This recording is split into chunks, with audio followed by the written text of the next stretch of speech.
Hello and welcome to our YouTube channel. I hope you are all doing great. आज हम इस video में conservatism के core ideas, जो उनकी कोर थीम है, जिस आइडियाज पर, जिन पिलर्स पर कंजर्वेटिज्म बेस्ड है, उसके बारे में पढ़ेंगे। So let us begin. So first is tradition. Tradition जो है वो कंजर्वेटिज्म फिलोसफी का बेड रॉक है। इसको आप कह सकते हैं ये बेड रॉक ऑफ कंजर्वेटिज्म है, क्योंकि कंजर्वेटिज्म की आइडियोलॉजी जो है वो बिलीव करती है कि ट्रेडिशन जो है वो विजडम ऑफ पास्ट है। दैट इज, हमने जो अपने पास्ट में जो भी टाइम टेस्टेड चीजें हैं, वो सब हमें उससे जो भी विजडम हासिल हुई है वो ट्रेडिशंस के थ्रू होती है हमें। And that is why tradition जो है वो एक बहुत ही इंपॉर्टेंट आइडिया है कंजर्वेटिज्म का। ट्रेडिशन को डिफाइन करते हुए थिंकर्स कहते हैं इट मीन्स कस्टम्स, लाइक जो एटिकेट्स होते हैं, जो सोशल एटिकेट्स हैं, जो हमारी मॉरल बिलीव्स हैं, वो सब हमारे कस्टम्स हैं, हमारी वैल्यूज हैं। एंड फर्दर वो बात करते हैं इंस्टीट्यूशंस की, लाइक जो हमारे ट्रेडिशनल इंस्टीट्यूशंस हैं, लाइक फैमिली है, हमारे रिलीजियस बिल्डिंग्स हैं, लाइक टेम्पल्स एंड चर्चेज और गुरुद्वाराज या फिर दरगाह, आप जो भी जिसमें बिलीव करते हैं वो रिलीजियस इंस्टीट्यूशंस हैं। आपका लीगल सिस्टम है, जो हिस्टोरिक फॉर्म ऑफ गवर्नमेंट है, ये सब जो जनरेशन ने हमें पास की है वो एक ट्रेडिशन का पार्ट होती है। एंड सम कंजर्वेटिज्म ये मानते हैं कि ट्रेडिशन जो है वो connected to God's will and natural law है। ये इसका मेटाफिजिकल एग्जाम्पल है। दैट इज, ये एक उसका रिलीजियस नोशन देते हैं, उसको डिवाइन बताने की कोशिश करते हैं, और ये बिलीव करते हैं कि जो भी एग्जिस्ट कर रहा है वो कोई रैंडम प्लान नहीं है, वो ऐसे रैंडमली एग्जिस्ट नहीं कर रहा है, बल्कि भगवान की एक सोची समझी चीज है। सो उनका ये मानना है कि अगर हम ट्रेडिशंस को रेजिस्ट करते हैं, ट्रेडिशंस को चेंज करने की कोशिश करते हैं, तो हम गॉड की विल को चेंज कर रहे हैं। एंड सिंस हम गॉड की विल को चेंज कर रहे हैं, so it is not at all going to be peaceful. अगर हम भगवान की इच्छा के विरुद्ध जाकर कोई काम करेंगे तो उसका फल कभी भी अच्छा नहीं होगा।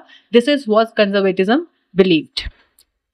वी हैव सीन कि एडमंड बर्ग जो है वो इस फिलॉसफी के, इस आइडियोलॉजी के बहुत ही इंपॉर्टेंट थिंकर है, और उनका ये मानना है कि ट्रेडिशंस जो है वो सोसाइटी को फंक्शनल बनाते हैं। एंड और उनका ये मानना है कि जो सोसाइटी है, अगर हम उसको चेंज करेंगे तो वो हार्मफुल होगा, क्योंकि सोसाइटी ऑर्गेनिक है।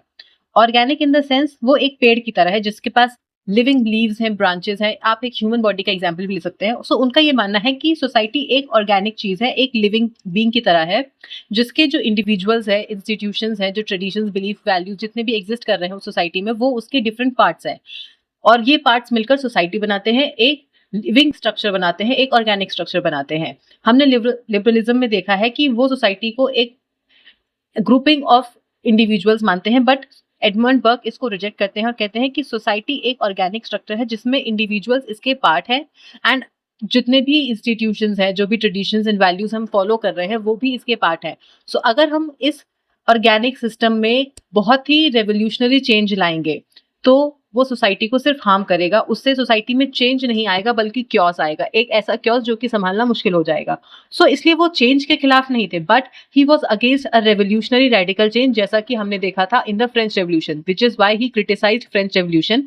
ये सबसे बड़े क्रिटिक थे फ्रेंच रेवोल्यूशन के, क्योंकि इनका मानना था कि जो सोसाइटी ट्रेडिशंस पर बेस्ड है, जो कि टाइम टेस्टेड है, हमेशा से एग्जिस्ट कर रहे हैं, जो कि सोसाइटी को स्टेबल बना रहे हैं, अगर आप उनको किसी एब्स्ट्रैक्ट आइडिया से, like liberty and equality, fraternity, ऐसे एब्स्ट्रैक्ट आइडिया से जिसकी कोई फिक्स डेफिनेशन नहीं है, उसके लिए चेंज कर दोगे, तो वो सोसाइटी में क्योस लाएगा। And that is what happened, जो कि आगे चल के होता भी है जब हम रेन ऑफ टेरर देखते हैं। सो उनकी ये आइडियोलॉजी थी, ये उनका बिलीफ था। फर्दर हम देखते हैं कि ट्रेडिशंस पहले रिलीजियस हुआ करते थे। पहले ये मानते थे कि जो भी चला रहा है वो रिलीजियस वे में देखा जाता था, ट्रेडिशंस को रिलीजियस माना जाता था। लेकिन ओवर द टाइम रिलीजन जो है वो, जो ट्रेडिशंस है वो मैन मेड होने लगे हैं। फॉर एग्जाम्पल, जो इंस्टीट्यूशंस, जब ये ट्रेडिशंस जो मैन मेड आज जिनको हम मान रहे हैं, वो बिगिन हुए थे चेंजेस, एक रेडिकल चेंज से। फॉर एग्जाम्पल इलेक्शंस लेते हैं।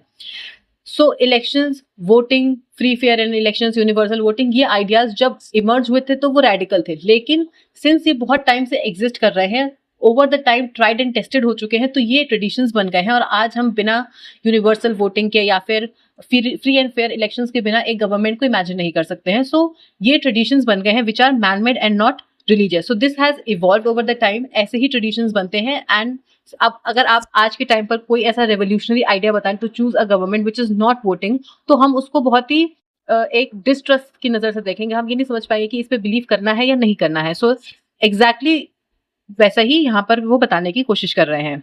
लेकिन उसमें से भी कुछ मॉडर्न रिलीजियस फंडामेंटलिस्ट आते हैं जिनका ये मानना है कि आज के टाइम पर भी रिलीजियस टीचिंग को ही फॉलो किया जाना चाहिए। और क्यों ऐसा वो कहते हैं, क्योंकि उनके लिए रिलीजियस टीचिंग्स जो है वो इनफैलिएबल है, मतलब वो कभी भी गलत नहीं हो सकती, वो इनफैलिएबल ट्रूथ है, कभी भी गलत ना होने वाला ट्रूथ है, एंड वो एग्जिस्ट, वो भगवान की दी हुई चीज है, आप ये कह सकते हैं। एंड सिंस जब भी इन इनफैलिएबल ट्रूथ को किसी भी ऐसे आइडियाज के साथ चेंज करने की कोशिश की जाएगी जो रेवोल्यूशनरी है, तो वो इस ट्रूथ को चेंज करने की बात करेगी, और ट्रूथ जो एक्चुअली में सच है उसको आप बदल नहीं सकते हो। सो उनका ये कहना है कि हमें जो एग्जिस्टिंग ट्रेडिशंस है in the religious way, that is जो हमारे पुराण में लिखा है, जो हमारे बाइबल या फिर जितनी भी रिलीजियस टेक्स्ट बुक है जो उसमें लिखा है, जो हमारे रिलीजियस टेक्स्ट में लिखा है, वही हमें उसको फॉलो करना चाहिए। फॉर एग्जाम्पल द ट्रिपल तलाक केस, जिसको हम बहुत अच्छे से जानते हैं कि जो इंडिया में मैरिजेस हैं और डाइवोर्स केसेस, जो फैमिली मैटर्स है, वो यूजुअली पर्सनल लॉ से जज किए जाते हैं। Even every other case, like Hindus में भी हम हिंदू पर्सनल बिल्स देखते हैं, एंड मुस्लिम में भी मुस्लिम लॉज को देख के ये ट्रेडिशंस, इन चीजों में डिसीजंस लिया जाता है। वेयर ट्रिपल तलाक जो है वो बहुत ही कंटेंशियस इशू बन गया था, बिकॉज जो फंडामेंटलिस्ट थे, जो रिलीजियस फंडामेंटलिस्ट थे, वो ये मानते थे कि अगर आप ट्रिपल तलाक को हटा देंगे तो ये रिलीजन के साथ खिलवाड़ है, एंड विच टेल्स कि रिलीजियस फंडामेंटलिस्ट जो है वो अभी भी इस बात में बिलीव करते हैं। टेक अनदर एग्जांपल, हमने सबरीमाला के वुमेन का सबरीमाला के टेम्पल में एंट्री का केस देखा है, जिसमें वुमेन को डिनाई किया गया था on the basis of some religions which were respected, जिनको बहुत रिस्पेक्ट दी गई थी पहले के टाइम पे, और कहा गया था कि इनको वुमेन को एंटर नहीं करने देना चाहिए, द मेंस्ट्रुएटिंग वुमेन को सबरीमाला के अंदर एंटर नहीं करने देना चाहिए, which was based on some religious text. लेकिन इसको ओवर रूल कर दिया गया था एंड वुमेन को इस टेम्पल में एंट्री अलाउ कर दी गई थी। सो ये भी एक रिलीजियस फंडामेंटलिस्ट का आइडिया है। नेक्स्ट हम देखते हैं द संथारा प्रैक्टिस, जो जैनिज्म फॉलो करता है, which was banned in the year 2015 by the Rajasthan high court. And what is Santhara? तो ये एक जैनिज्म का ट्रेडिशन है जहां पर वो फास्ट करते हैं अनटू डेथ, एंड इसको लेकिन राजस्थान हाई कोर्ट ने इसको बैन कर दिया गया था, और ये भी इसको भी लोगों ने बहुत अपोज किया था, बिकॉज उनका ये मानना था कि ये बहुत ही पीसफुल रिलीजियस प्रैक्टिस है, इसको बैन करने का कोई मतलब नहीं, क्योंकि इसमें किसी को कोई और हार्म नहीं कर रहा है, जो भी ये कर रहा है वो उसकी खुद की फेथ है, उस वजह से वो उसको कर रहा है। So these were the some of the examples जो आपको ये समझाएंगे कि किस तरीके से रिलीजियस फंडामेंटलिज्म जो है वो वर्क कर रहा है। फर्दर कंजर्वेटिव्स जो है वो कंजर्वेटिव्स मानते हैं कि ट्रेडिशन जो है वो विजडम ऑफ द पास्ट है, experience of the past generation है। थिंकर्स का कहना ये है कि जो प्रेजेंट जनरेशन है वो सब चीज़ों का सॉल्यूशन नहीं बता सकती है, उनके पास हर चीज़ का सॉल्यूशन नहीं है, इसलिए इंपॉर्टेंट है कि जो ट्रेडिशंस हम फॉलो कर रहे हैं उसमें बिलीव करें, उसको फॉलो करें, क्योंकि उनमें जो पहले हो चुकी हैं चीज़ें, जो ऑलरेडी एग्जिस्ट कर चुकी हैं, उनका सॉल्यूशन उन ट्रेडिशंस में एग्जिस्ट करता है। For example take Ayurveda. अगर हम आयुर्वेदा को देखते हैं, so it is believe to be having the cure of all the existing diseases. So Ayurveda को इतना प्रेफरेंस दिया जाता है, इतना उसमें बिलीव दिखाया जाता है, क्योंकि इट इज टाइम टेस्टेड। लोगों ने इसको बहुत सालों तक ट्राई करके देखा है, इसमें बिलीव दिखाया है अपना, और आयुर्वेदा आज बहुत ही ज्यादा एक important part of medical field है। एडमंड बर्ग का मानना यह है कि सोसाइटी जो है वो एक सेक्रेड कॉन्ट्रैक्ट है, वो ये बोलते हैं कि एक partnership between the present, past and the future. That is जो पास्ट बीत गया है वो ऐसा नहीं है कि हम उसका हाथ छोड़ दें, क्योंकि वो उससे हमें कुछ सीखने को मिल रहा है जिसे हम प्रेजेंट में अप्लाई करके उसको फ्यूचर के लिए बेनिफिशियल बना सकें।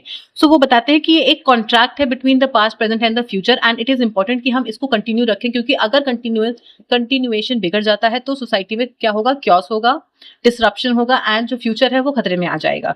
फॉर एग्जाम्पल एक प्रैक्टिस है ऑफ द सेक्रेड ग्रोव्स की एक प्रैक्टिस है जो कि फॉलो की जाती है in the states of Meghalaya, Maharashtra and Karnataka. और यहाँ पर जो लोकल कम्युनिटीज हैं वो कुछ एरियाज को, कुछ रफ पैचेस को, वहां पर जो ट्रीज हैं, जितने भी वेजिटेशन है, उसको सेक्रेड ग्रोव घोषित कर देती हैं। ये मान लेती हैं कि ये जो है वो बहुत ही सेक्रेड चीजें हैं, इसको कोई टच नहीं करेगा, वहाँ हंटिंग नहीं होगी, वहाँ कोई भी कटिंग ऑफ ट्री, कोई फेलिंग ऑफ ट्री नहीं होगी, कोई डिफॉरेस्टेशन नहीं होगा।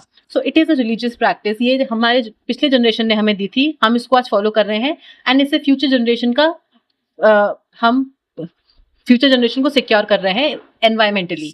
सो दिस इज अ प्रैक्टिस जो कि हमारे पास से हमें जोड़ रही है और हमारे फ्यूचर के लिए हमें तैयार कर रही है।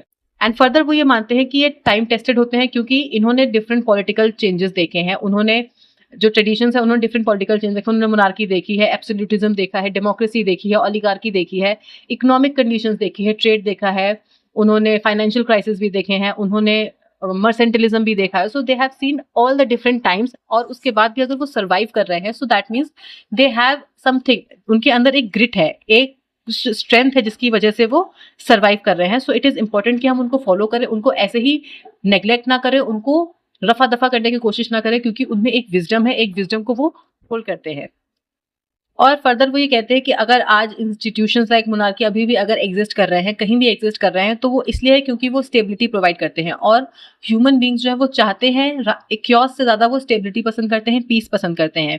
सो हम देख सकते हैं कि आज रिपब्लिक होने के बाद भी इंडिया में रिपब्लिक गवर्नमेंट स्टैब्लिश्ड है, इलेक्टेड गवर्नमेंट है, डेमोक्रेसी है, लेकिन आज उसके बावजूद हम देखते हैं कि there are different royal families जो अभी भी एग्जिस्ट करती हैं, भले ही वो पावर में नहीं है, they are not the kings और द क्वींस, बट उनकी एक रिस्पेक्ट है सोसाइटी में. Take for example the Mewar of the Rajasthan, जहां पर उनको अभी भी बहुत ही रिस्पेक्टफुली देखा जाता है बिकॉज ऑफ द ट्रेडिशन. वो एक मोनार्की से कनेक्टेड है, एंड सिंस मोनार्की को एक रिस्पेक्टफुली देखा जाता है क्योंकि ट्रेडिशन है.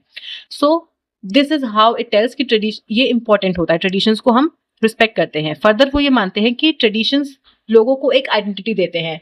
अगर हम इसका एग्जाम्पल देखते हैं, आप एग्जाम्पल ले सकते हैं दुर्गा पूजा का, छठ पूजा का. हम इसमें देखते हैं कि किस तरीके से ट्रेन जो है उसमें आपको सीट नहीं मिलेगी घर जाने के लिए.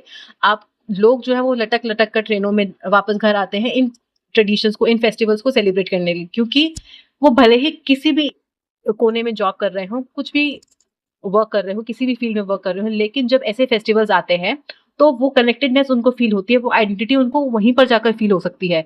वो दूसरी जगहों पर लोनलीनेस फील करते हैं, एक अकेलापन उनको महसूस होता है क्योंकि वो वहां पर अपने कल्चर से कनेक्ट नहीं कर पा रहे हैं. सो आप देखते हैं कि किस तरीके से छठ पूजा पर स्टूडेंट्स हैं, वर्कर्स हैं, एंड जो जॉब कर रहे हैं, वो सभी वापस आकर अपने उस ट्रेडिशन को फॉलो करते हैं और अपने आप को फिर से अपनी रूट से कनेक्ट करते हैं. सो ये उनकी एक आइडेंटिटी है. This is what they tell कि ट्रेडिशन जो है वो लोगों को एक आइडेंटिटी देता है, और अगर हम इन ट्रेडिशंस को बहुत ही रेडिकली चेंज करने की कोशिश करेंगे तो लोगों की आइडेंटिटी हम उनसे छीन लेंगे. इसी वजह से वो रैपिड चेंज को नेग्लेक्ट करते हैं, क्योंकि रैपिड चेंज जो है वो एक अनसर्टेनिटी लाता है. अनसर्टेनिटी जहां पर हमें ये नहीं पता है कि हमें आगे क्या करना है, क्या हमारे लिए सही है, क्या गलत है, कोई रॉन्ग स्टेप तो नहीं ले रहे हैं हम. सो एंड लोगों को अनसर्टेनिटी पसंद नहीं है. आप चाहोगे कि आप सर्टन हो लाइफ में, आपको पता हो आपको किस डायरेक्शन में जाना है.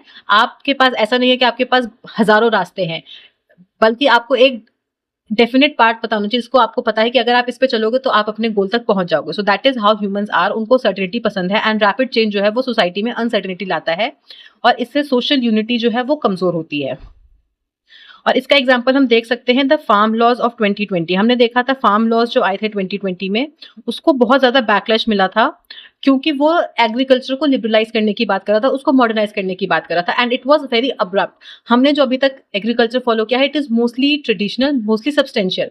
सो अगर हम उसमें एक ऐसे रैपिड चेंज की बात करते हैं जो कि बहुत ही अनसर्टेन है, क्योंकि अगर आप उसको लिबरलाइज कर दोगे it will be market oriented now, और अगर मार्केट ओरिएंटेड होगा तो एक अनसर्टेनिटी आ जाएगी एग्रीकल्चर डिपार्टमेंट में, एक एग्रीकल्चर के जो फील्ड है उसमें अनसर्टेनिटी आ जाएगी. एग्रीकल्चर सेक्टर में अनसर्टेनिटी लोगों को पसंद नहीं आई, एंड जिसकी वजह से ये फार्म लॉस को हमने देखा है किस तरीके से बैकलैश, किस तरीके से इसके खिलाफ प्रोटेस्ट हुआ था, एंड फाइनली गवर्नमेंट को इसको वापस लेना पड़ा.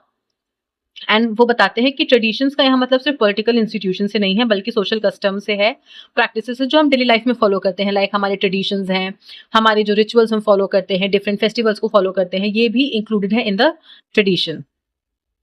अब नेक्स्ट जो इंपॉर्टेंट पॉइंट या फिर कोर थीम ऑफ कंजर्वेटिज्म है वो है ह्यूमन परफेक्शन. हमने ideologies like liberalism and socialism में देखा है कि उनका ये मानना है कि ह्यूमन बींग्स जो है वो परफेक्ट है. वो अगर करप्ट है तो बिकॉज ऑफ द सिस्टम है, कैपिटलिज्म की वजह से है, या फिर बैड लॉज जो एग्जिस्ट कर रहे हैं उसकी वजह से वो उनमें इम्परफेक्शन आया है, वो सेल्फिश हो गए हैं, ग्रीडी हो गए हैं. लेकिन कंजर्वेटिज्म जो है वो उससे बिल्कुल अलग सोचते हैं. उनका ये कहना है कि इंडिविजुअल जो है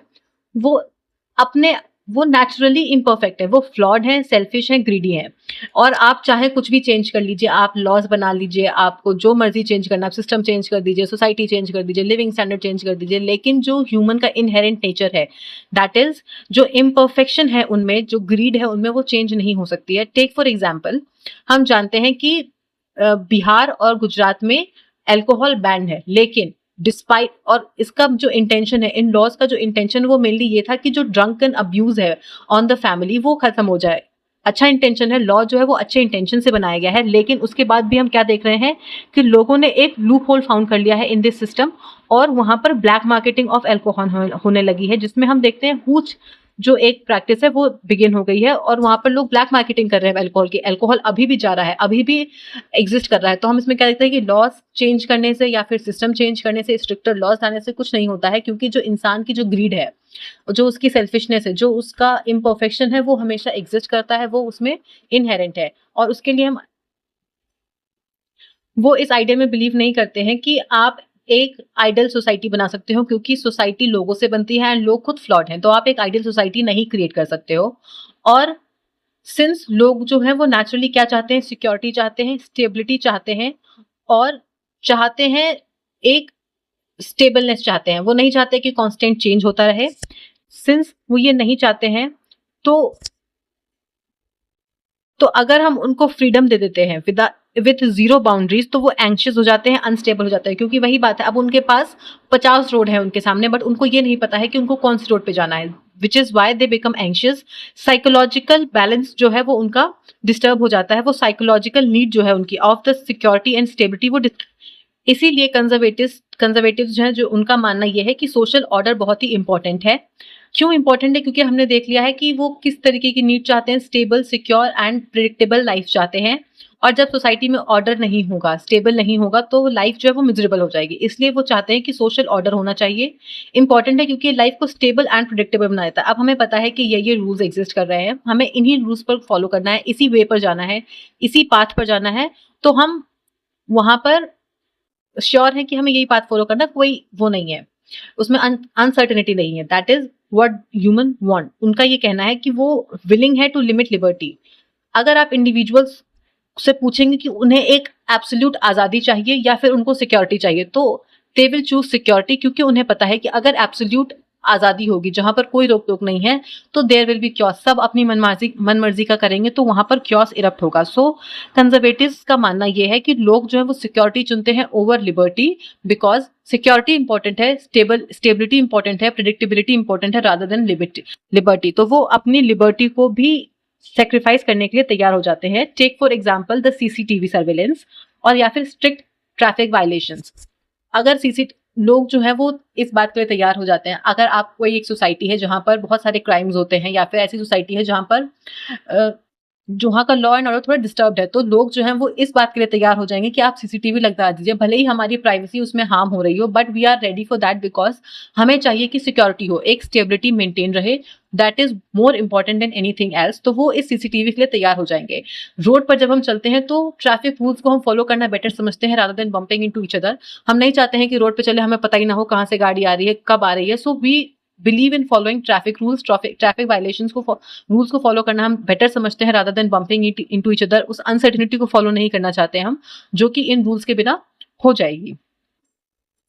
कंजर्वेटिव्स मानते हैं कि सेल्फिशनेस और ग्रीड जो है वो ह्यूमन नेचर है, वायलेंस जो है वो natural part of human nature है। एंड इसका एग्जांपल हम देख सकते हैं by the presence of regulatory bodies. हम जानते हैं कि अगर ह्यूमन बींग्स परफेक्ट होता, लाइक लिबरल्स और सोशलिस्ट बिलीव्स, तो हमें किसी भी रेगुलेटरी बॉडी की जरूरत नहीं पड़ती। लेकिन ह्यूमंस इम्परफेक्ट हैं, ऐसा कंजर्वेटिव्स कहते हैं, तो हमें रेगुलेटरी बॉडीज की जरूरत पड़ती है। फॉर एग्जांपल हमें सेबी की जरूरत पड़ी है, ईडी की जरूरत पड़ी, बिकॉज लोग जो है वो फ्रॉड करते हैं, स्कैम करते हैं।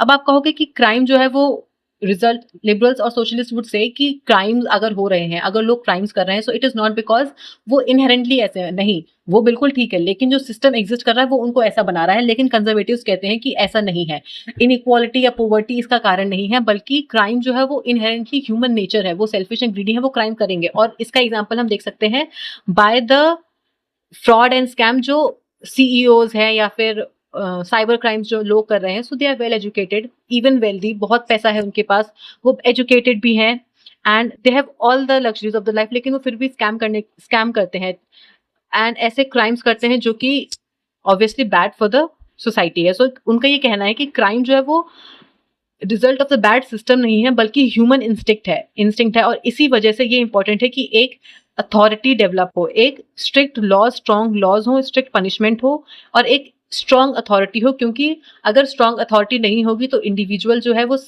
सिविलाइज्ड नहीं रह पाएगा, वो अपने इंस्टिंक्ट से वर्क करेगा और उसके इंस्टिंक्ट जो है वो सेल्फिश हैं, ग्रीडी हैं। एंड सिंस वो ऐसे इंस्टिंक्ट्स रखता है तो इट इज इंपॉर्टेंट कि एक स्ट्रांग अथॉरिटी होनी चाहिए जो उनको कंट्रोल कर सके, उनको सिविलाइज बना सके। और ये हमने देखा है in the ideas of Thomas Hobbes, जो कि बात करते हैं एक लेवाइथन की, that is the sea monster like state, जो कि सब कुछ कंट्रोल करे। एक एब्सोल्यूट सोवरेन स्टेट की बात करते हैं जहां पर सारा कंट्रोल स्टेट के हाथ में हो, लोग जो है वो एक स्ट्रांग स्टेट के कंट्रोल में रहें। और कंजर्वेटिव्स ये भी मानते हैं कि ह्यूमन रीजन जो है वो बहुत ही लिमिटेड है और सोसाइटी बहुत ही कॉम्प्लेक्स है, तो कुछ लोग बैठकर पूरी सोसाइटी के बारे में फैसला नहीं ले सकते हैं, and that is because human are imperfect. अब now let us see the third pair which is organic society. Organic society unlike liberals जो ये मानते थे कि सोसाइटी बनी है by the collection of separate people, that is हर इंसान एक अपने आप में एक इंडिविजुअल जो है वो अपने आप में फुल सेल्फ सफिशिएंट है, एंड वो जब मिलते हैं तो एक सोसाइटी बनती है। लेकिन जो कंजर्वेटिव्स हैं वो कहते हैं कि ऐसा नहीं है, सोसाइटी एक ऑर्गेनिक है, एक ऑर्गेनिक चीज है। वो बिलीव करते हैं ऑर्गेनिक सोसाइटी में जहां पर लोग जुड़े हुए हैं just like a human being का जैसे शरीर होता है उसमें डिफरेंट ऑर्गन्स होते हैं, डिफरेंट पार्ट्स होते हैं, उसके वैसे ही एक सोसाइटी है जो कि एक लिविंग बीइंग की तरह है, एक ह्यूमन बीइंग की तरह है, जिसके individuals, institutions, traditional institutions, values, beliefs जो भी उसमें एग्जिस्ट कर रहा है वो उसके एक पार्ट है, एंड वो इम्पॉर्टेंट है for a healthy society, for a better happy society. और हम उसको चेंज करेंगे या फिर किसी भी चीज को उसमें से हटाएंगे, just like a human being, अगर हम किसी भी पार्ट को ह्यूमन बीइंग से अलग करते हैं तो वो उस ह्यूमन के लिए प्रॉब्लम क्रिएट करेगा। वैसे ही अगर हम सोसाइटी में किसी भी पार्ट को डिस्टर्ब करते हैं, चेंज करने की कोशिश करते हैं या हटाने की कोशिश करते हैं तो वो सोसाइटी में क्योस लाएगा। एंड सोसाइटी इंपॉर्टेंट है क्योंकि ये सेंस ऑफ बिलोंगिंग देती है। आप अगर किसी भी एक सोसाइटी में रहते हो तो आपको पता है कि आप वहां से बिलोंग करते हो, you feel a connected, a connection feel होता है आपको, आप एक बिलोंगिंग फील करते हो जब आप सोसाइटी में रहते हो, एंड ये बिलोंगिंग जो है वो आपको हैप्पी एंड सिक्योर फील कराती है। एंड इंडिविजुअल्स जो हैं वो कनेक्टेड है ग्रुप्स में like family, community, work place and nation. So उनका ये कंजर्वेटिव्स का कहना ये है कि एक इंडिविजुअल सिर्फ एक सिटीजन नहीं है, एक वोटर नहीं है, बल्कि वो मल्टीट्यूड लेयर्स में है, वो बहुत तरह से इन्फ्लुएंस्ड है, बहुत तरहों से एग्जिस्ट करता है। लाइक एक इंडिविजुअल एग्जिस्ट करता है as a child, as a parent, as a spouse, वो हर तरीके से एग्जिस्ट कर रहा है। एक ऑफिस में है तो वो एक एम्प्लॉय की तरह है, एक बॉस की तरह है, एक वर्कर की तरह है, तो वो बहुत सारे रोल्स प्ले कर रहा है एक साथ। एंड ही और she is not just an individual, या फिर वो सिर्फ एक वोटर नहीं है बल्कि कनेक्टेड है सोसाइटी में, इंटीग्रेटेड है सोसाइटी में। और सोसाइटी से अगर आप उसको निकाल दोगे तो वो अकेला हो जाएगा, वो अपनी जो बिलोंगिंगनेस है वो छोड़ के लोनलीनेस की तरफ बढ़ेगा, लोनली फील करने लगेगा। एंड ह्यूमन बीइंग जो है वो इनहेरेंटली चाहता है सिक्योरिटी, स्टेबिलिटी एंड पीस चाहता है, और ये उसको कहाँ मिलती है, एक सोसाइटी में मिलती है। तो सोसाइटी को आप अगर रेडिकल चेंज लाओगे, जस्ट लाइक लिबरल जैसा चाहते हैं वैसा चेंज लाओगे, तो उसमें ह्यूमंस जो है वो लोनली हो जाते हैं, वो कहीं बिलोंग नहीं करते हैं। जैसा कि आज हम देखते हैं कि हमें ये भी नहीं पता होता कि हमारे नेबरहुड में कौन रह रहा है, हम उसका नाम नहीं जानते, हमें कुछ नहीं पता होता है, specially in the metro cities जहाँ पर आसपास क्या हो रहा है इंडिविजुअल को कुछ नहीं पता, वो बस अपने एक घर में कूप्ड है, उसको आसपास का अपना कोई अंदाजा नहीं होता। तो ये जो लिबरल आइडियाज हैं about privacy, about being alone and liberty और फ्रीडम, ये जो आइडियाज हैं ये हमें सोसाइटी से अलग करके आइसोलेट कर देते हैं, हमें लोनली बना देते हैं। एंड कंजर्वेटिव्स इसको बिल्कुल रिजेक्ट करते हैं इस आइडिया को, और कहते हैं कि ऑर्गेनिक सोसाइटी में लोगों का कनेक्शन जो है वो इंपॉर्टेंट है, लोगों के लिए इंपॉर्टेंट है, क्योंकि लोग जो है वो एक जगह बिलोंग फील करते हैं और उससे वो खुश रहते हैं, सिक्योर फील करते हैं। सो कंजर्वेटिव्स के लिए जो फ्रीडम है, रॉ फ्रीडम स्पेशली, जहां पर आप कुछ भी कर सकते हैं without any rules, doing anything जो भी आप चाहते हैं विदाउट रूल्स, वो उनके लिए कुछ नहीं है बट सेल्फिशनेस है। दैट इज अगर आप अपनी मर्जी का कुछ भी कर रहे हैं, आप कोई रूल फॉलो नहीं कर रहे हैं, तो वो सेल्फिश बिहेवियर है, वो फ्रीडम नहीं है। फ्रीडम तब होता है जब आप दूसरों के लिए कुछ कर रहे हो, आप किसी मॉरल ऑब्लिगेशन से टाइड हो, तब आप एक एक्चुअल फ्रीडम फील करते हो। फॉर एग्जाम्पल, जैसे कि इंडियन कॉन्सेप्ट ऑफ धर्मा है, हम उसमें धर्मा में बताया जाता है कि जब आप राइटियस काम करोगे, आप कोई भी चीज सही करोगे, अपने धर्म के अनुसार कोई काम करोगे, तो आप बेहतर महसूस करोगे, तभी आपको असली फ्रीडम, असली आजादी जो है वो महसूस कर पाएंगे। सो इसलिए वो ये कहते हैं कि जो एब्सोल्यूट फ्रीडम है वो उनके लिए फ्रीडम नहीं है बट सेल्फिशनेस है। एंड फ्रीडम तब आता है जब आप उसको मॉरल ऑब्लिगेशन से टाइट कर देते हो, जब आप कोई भी काम अपनी उसका कोई मॉरल ऑब्लिगेशन हो, कोई राइट्स जो है वो आपकी ड्यूटी से कनेक्टेड हो, तभी आप फ्रीडम को महसूस कर पाओगे। Just like the concept of dharma, जैसे कि इंडियन ट्रेडिशन में कॉन्सेप्ट ऑफ धर्मा परफेक्टली इस आइडिया से मैच करता है।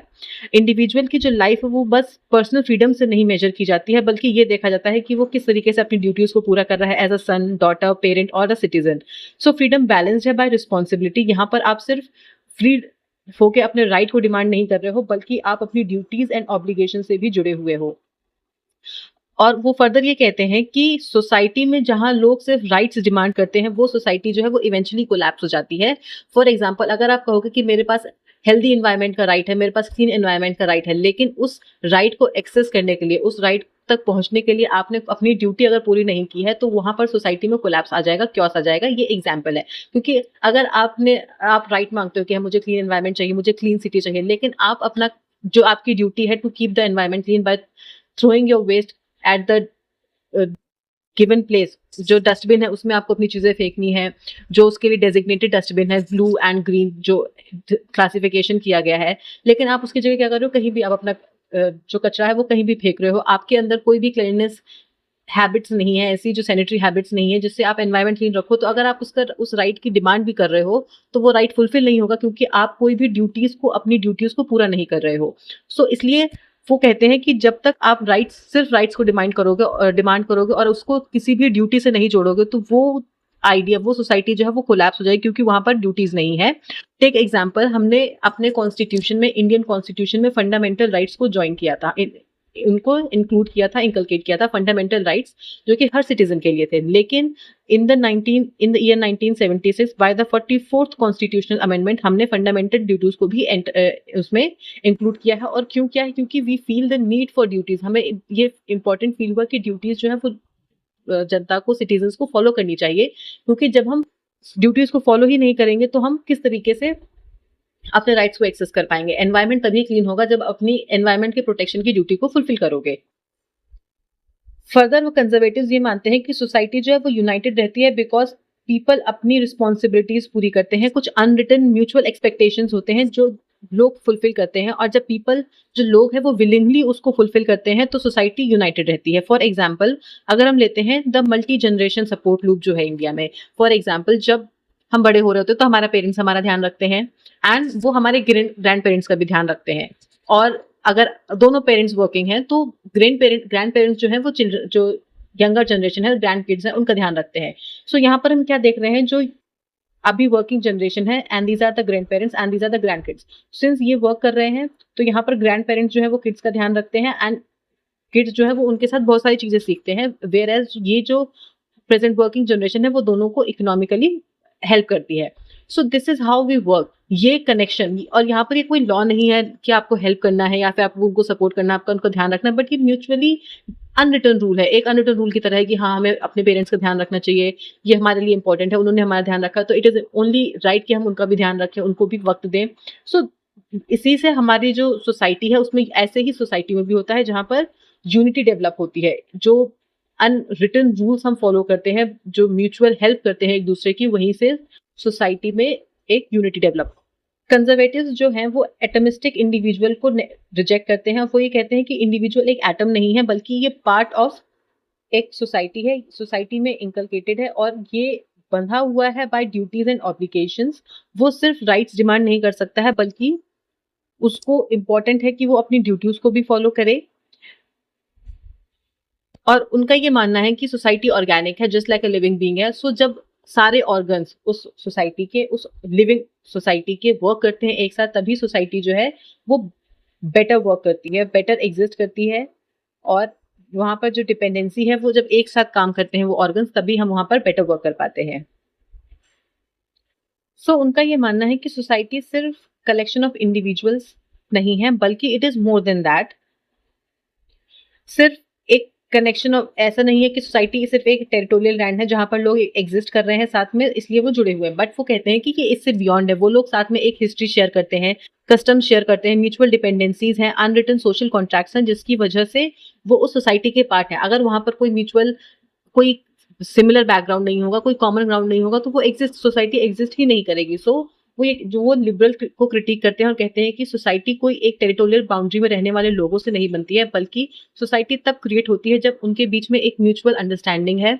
लोग जो है वो एक कॉमन हिस्ट्री शेयर कर रहे हैं, एक कॉमन उनमें ट्रेडिशंस फॉलो करते हैं, म्यूचुअल डिपेंडेंसीज हैं, सेम कस्टम्स हैं, तो एक सोसाइटी वहां से डेवलप होती है। फॉर एग्जाम्पल, जैसे कि इंडिया का एग्जाम्पल है, द कॉन्सेप्ट ऑफ वसुधैव कुटुंबकम जो हम फॉलो करते हैं, उसमें इंडियंस ने हमेशा इंडिविजुअल को आइसोलेट नहीं किया है, बल्कि एक बड़े फैमिली का पार्ट माना है। वो ग्लोब को, या फिर जो आज भी हम वसुधैव कुटुंबकम को मानते हैं, वो ये मानते हैं कि जो पूरी पृथ्वी है, the whole world is a family, is like a family, different different parts में एग्जिस्ट कर रही है, लेकिन वो सब फैमिली का हिस्सा है, एक सोसाइटी है, एक बिग सोसाइटी है, एक बिग फैमिली है। सो वो किसी भी इंडिविजुअल को आइसोलेशन में ट्रीट नहीं कर रहे हैं, बल्कि एक फैमिली के पार्ट की तरह ट्रीट किया जा रहा है। जो सोशल इंस्टीट्यूशंस एग्जिस्ट करते हैं, लाइक फैमिली है, रिलीजियस कम्युनिटीज हैं, लोकल नेबरहुड्स हैं, एंड अदर इंस्टीट्यूशंस, वो किसी गवर्नमेंट ने इन्वेंट नहीं किए थे, किसी रूल्स में के नहीं लिखा गया, इसको लॉज में नहीं लिखा गया, बट वो इवेंचुअली ग्रू हुई हैं क्योंकि इंसानों को उसकी नीड महसूस हुई है फॉर सर्वाइवल के लिए। एंड सिंस वो नेचुरली ग्रो हुई है, वो नेचुरल शॉक एब्जॉर्बर है, वो शॉक एब्जॉर्बर है ह्यूमन सफरिंग के लिए, और एक स्टेबिलिटी को प्रोवाइड करती हैं। फॉर एग्जाम्पल, जब legal and social sanctity of marriage and family, India में हम देखते हैं कि फैमिली जो है वो अल्टीमेट बेडरॉक इंस्टीट्यूशन समझी जाती है, फैमिली को बहुत प्राइमेसी दी जाती है, family basic unit of Indian society में हम उसको देखते हैं बहुत ज्यादा, स्पेशली आप देखेंगे कि एशियन कंट्रीज में फैमिली को बहुत ज्यादा इंपॉर्टेंस दी जाती है। और जब कोविड-19 जैसे क्राइसिस आया था, जैसे पेंडेमिक आया था, तो हमने देखा था कि किस तरीके से वो फैमिलीज ही थी जो एक दूसरे को सपोर्ट प्रोवाइड कर रही थी, आइसोलेशन में कोई नहीं रह रहा था। उनका ये मानना है कि ये जो ट्रेडिशंस और इंस्टीट्यूशंस है, इन्हें हमें प्रोटेक्ट करना चाहिए क्योंकि ये डेवलप हुए हैं नेचुरली, दैट इज किसी रूल्स और रेगुलेशंस में नहीं लिखे हैं या फिर गवर्नमेंट ने इम्पोज नहीं किया है, बल्कि ये नेचुरली डेवलप हुए हैं और ओवर द टाइम डेवलप हुए हैं।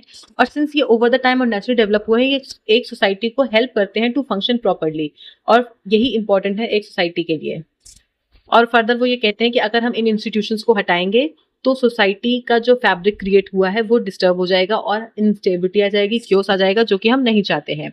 इसलिए वो मेजर चेंजेस को अपोज करते हैं, special like same sex marriages and other radical changes, क्योंकि उनको लगता है कि जो फैमिली का जो कोर है वो डिस्टर्ब हो रहा है by these marriages, by these radical changes, जो वो नहीं समझ सकते हैं। फॉर एग्जाम्पल, हमने भी देखा है जब ये जो केस आया था सेम सेक्स मैरिज का, उसको बहुत सारे लोगों ने अपोज किया था इसी वजह से, क्योंकि वो नहीं चाहते थे कि जो हमारा बेसिक इंस्टीट्यूशन है ऑफ द सोसाइटी, जो बेसिक फैब्रिक ऑफ सोसाइटी है, वो डिस्टर्ब हो, वो चेंज हो।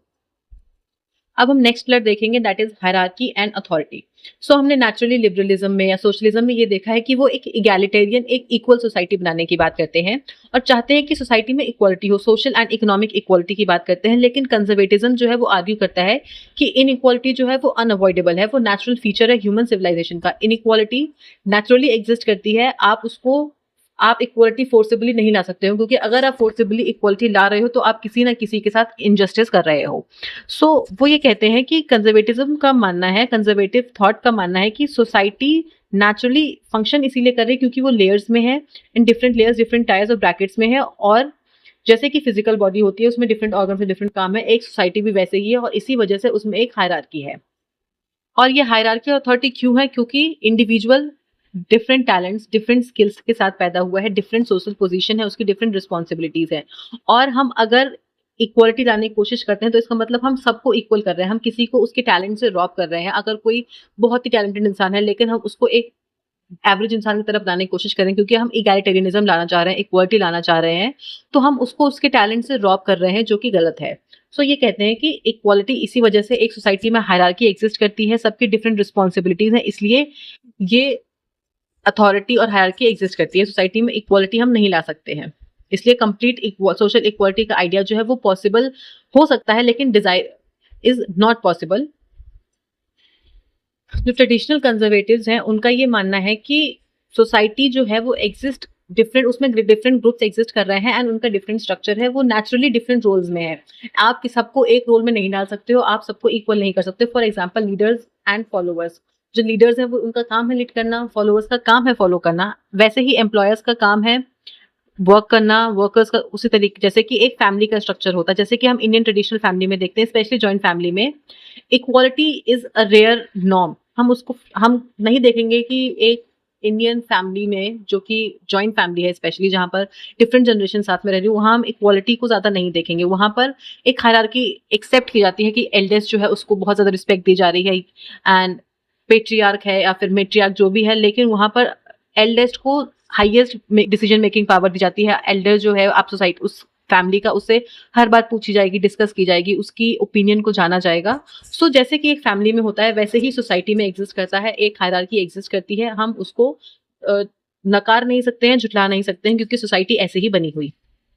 कंजर्वेटिव जो है वो सपोर्ट करते हैं पैटर्नलिज्म को, दैट इज जो जैसे कि पेरेंट्स जो है उनकी जो हमारे ऊपर अथॉरिटी है वो वैसे ही अथॉरिटी में बिलीव करते हैं। उनका ये मानना है कि एक पावर और अथॉरिटी जो है वो हमेशा ऊपर से आनी चाहिए। आप बॉटम्स आप अप्रोच नहीं अपना सकते हैं, बल्कि टॉप टू बॉटम अप्रोच ही अपनाई जाएगी। जो ऊपर से ऑर्डर आया है हमें उसको मानना होगा। सो वो एक ऐसी ही अथॉरिटी को, ऐसे ही सिस्टम को सपोर्ट करते हैं जहां पर ऑर्डर जो है वो ऊपर जो आपकी अथॉरिटी में है उसके पास से आए, जो हायर अथॉरिटी में है उसके पास से आए। एंड उनका ये कहना है कि ये इसलिए नहीं क्योंकि वो एक हायर पोजीशन में है, बट बिकॉज जो पैटर्नलिज्म है, जो हायर पोजीशन पे है, उनका ये दायित्व है, ये ड्यूटी है कि वो गाइड करें और प्रोटेक्ट करें दूसरों को। वो इस पोजीशन में है कि वो सबको गाइड करें और प्रोटेक्ट करें। और कंजर्वेटिव्स मानते हैं कि अथॉरिटी जो है वो नेचुरली डेवलप होती है और ये इंपॉर्टेंट है for the social order, and ये अराइज होती है of human nature and long standing conditions of society. और फर्दर उनका ये मानना है कि विदाउट क्लियर लाइंस, अगर क्लियर अथॉरिटी नहीं होगी, हमें यही नहीं पता होगा कि हमें किसे फॉलो करना है, तो सोसाइटी जो है वो उसमें क्योस, क्राइम और मॉरल डिके आ जाएगा। एंड अथॉरिटी जो है वो एक स्ट्रक्चर ग्लू प्रोवाइड करती है कम्युनिटी को, उसको प्रेडिक्टेबल बनाती है एंड पीसफुल बनाती है। सो इसलिए वो बताते हैं कि किस तरीके से अथॉरिटी इंपॉर्टेंट है और वो नेचुरली डेवलप होती है। कंजर्वेटिव्स का मानना है कि अथॉरिटी जो है वो सिर्फ पॉलिटिकल टूल नहीं है, बल्कि वो हर जगह एग्जिस्ट करती है। लाइक इन फैमिलीज हम देखते हैं जो नेचुरल अथॉरिटी होती है पेरेंट्स की ओवर चिल्ड्रन, वो फाउंडेशन प्रोवाइड करती है, मॉरल एजुकेशन प्रोवाइड करती है। स्कूल्स एंड वर्क प्लेस में देखते हैं टीचर्स की अथॉरिटी होती है, मैनेजर्स की अथॉरिटी होती है, जो कि डिसिप्लिन प्रोवाइड करता है, प्रोडक्टिविटी में प्रोवाइड करता है, हमें नॉलेज प्रोवाइड करता है। वैसे ही गवर्नमेंट की अथॉरिटी होती है, जो कि लॉज बनाती है, इंस्टीट्यूशंस को इंश्योर करती है कि जस्टिस हो, नेशनल सिक्योरिटी हो। सो ये नेचुरली एग्जिस्ट कर रहा है एक सोसाइटी में, और इसको फॉलो करना, इस अथॉरिटी को, इस हायरार्की को फॉलो करना इंपॉर्टेंट इसलिए है क्योंकि ये प्रोवाइड करती है हमें स्टेबिलिटी से, एंड स्टेबिलिटी जो है वही इंडिविजुअल को चाहिए, क्योंकि उससे आती है सर्टेनिटी। और अगर ये स्टेबिलिटी नहीं होगी तो अनसर्टेनिटी आएगी, जिससे ह्यूमन बीइंग जो है वो एंशियस हो जाएगा, परेशान हो जाएगा, अनसर्टेन डिसीजंस को नहीं ले पाता है। कंजर्वेटिव्स जो है वो अथॉरिटी को एक नेगेटिव सेंस में नहीं देखते हैं। उनका कहना ये नहीं कि अथॉरिटी जो है वो आपको, लोगों को फ्रीडम छीन रही है उनसे, या फिर उनको फोर्स कर रही है किसी भी काम के लिए, बल्कि उनका ये मानना है कि अथॉरिटी का जो रोल है वो पॉजिटिव है, क्योंकि वो गाइडेंस प्रोवाइड करता है, आपको ये बताएगा कि क्या सही है क्या गलत है, सोसाइटी में एक डिसिप्लिन क्रिएट करता है, सिक्योरिटी प्रोवाइड करता है और एक सेंस ऑफ डायरेक्शन देता है। सो सिंस वो ये सब चीजें प्रोवाइड करता है, जो कि एक बेटर स्टेबल सोसाइटी के लिए, एक स्टेबल इंडिविजुअल के लिए इंपॉर्टेंट है, सो अथॉरिटी यहाँ पर एक पॉजिटिव रोल प्ले कर रही है। ऐसा नहीं है कि वो आपसे आपकी फ्रीडम ले रही है या फिर आपको कोई भी चीज के लिए फोर्स कर रही है, कुछ काम करने के लिए आपको नेगेटिवली फोर्स कर रही है। सो यहाँ पर नेगेटिव कॉनोटेशन नहीं है according to conservatives. Authority is doing a positive work, जो कि आपको गाइड कर रही है, आपको डिसिप्लिन कर रही है, आपको सिक्योरिटी प्रोवाइड कर रही है, एंड फर्दर आपको एक सेंस ऑफ डायरेक्शन प्रोवाइड कर रही है। हमने ऑलरेडी देखा है कि किस तरीके से जो ह्यूमन नेचर है अकॉर्डिंग टू कंजर्वेटिव्स वो फ्लॉड है एंड इम्परफेक्ट है। इस वजह से वो लीडरशिप पर एम्फेसाइज करते हैं और कहते हैं कि जो लीडरशिप अच्छी होनी चाहिए, और अगर लीडरशिप अच्छी नहीं होगी तो it is chaotic, it is leading to chaos. और जब अच्छी लीडरशिप होती है तो वो डिसिप्लिन तो इम्बाइब कर सकती है, क्योंकि एक इंडिविजुअल जो है वो इम्परफेक्ट है, एंड उसको परफेक्ट बनाने के लिए, उसको डिसिप्लिन बनाने के लिए एक लॉन्ग टाइम ऑफ कल्टिवेशन चाहिए। उस चीज को कंडीशन करने के लिए, लोगों को डिसिप्लिन बनाने के लिए बहुत लंबी कंडीशनिंग की जरूरत है। उसके लिए इंपॉर्टेंट है गुड लीडरशिप, एफिशिएंट लीडरशिप, और ये इंपॉर्टेंट है मेंटेनिंग ऑर्डर इन सोसाइटी। और डिसिप्लिन का मतलब यहाँ है कि आप अथॉरिटी को पूरी तरीके से रिस्पेक्ट करें, अपनी रिस्पॉन्सिबिलिटीज को फुलफिल करें। सिर्फ ब्लाइंड ओबीडियंस नहीं है, ऐसा नहीं है कि जो अथॉरिटी ने बोल दिया उसको मान लें, बट अथॉरिटी को रिस्पेक्ट करें और अपनी रिस्पॉन्सिबिलिटीज को फुलफिल करने में ध्यान दें। So this was all for today's videos. आज हमने कंजर्वेटिव्स के जो कोर आइडियाज थे, that is traditions, organic society, imperfect human being and hierarchy and authority, उसके बारे में देखा है। आई होप आपको ये वीडियो समझ में आया होगा, and if you have any doubts please drop it in the comment section. Till then keep watching, keep learning, and do not forget to like, share and subscribe to this channel for more such content, and bye bye, thank you.